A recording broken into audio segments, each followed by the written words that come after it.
Warning: the following story contains graphic content. Viewer discretion is advised.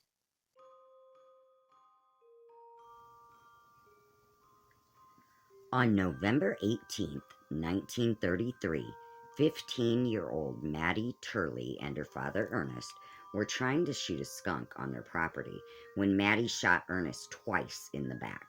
Initially, Maddie claimed she'd accidentally fired after she'd tripped and fallen.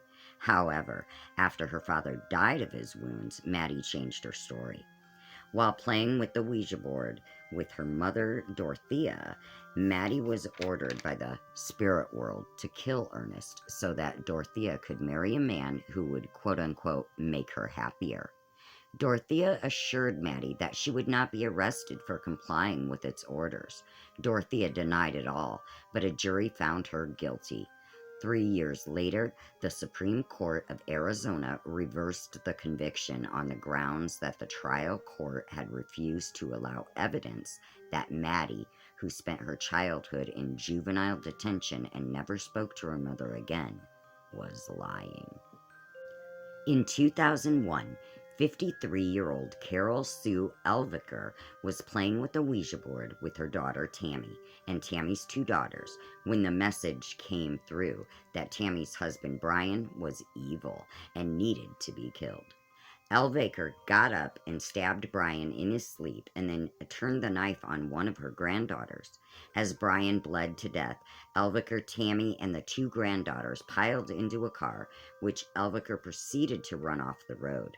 The crash caused only minor injuries, but Elviker then attempted to push one of the granddaughters into traffic because she believed the girl had inherited Brian's evil.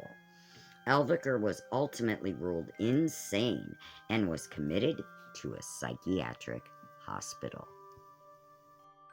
When Paul Carroll was trying to summon the dead in 2014, he believed an evil spirit had entered the family dog. Carroll killed the dog and dumped the body in an outside drain, resulting in a backup.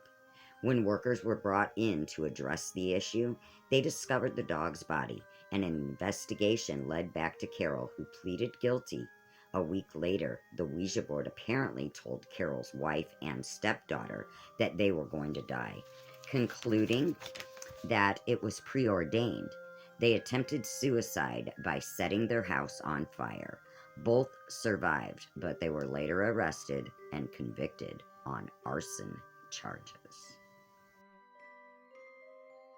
Gary Gilmore shot 2 men to death in Utah in July 1976, then proceeded to demand his own execution for his crimes.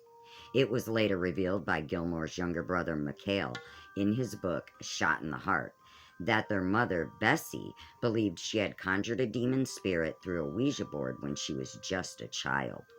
Bessie believed the demon spirit had attached itself to the entire family, including her future children. In the case of Gary, Bessie was certain the demon primed him for a life of anger and violence.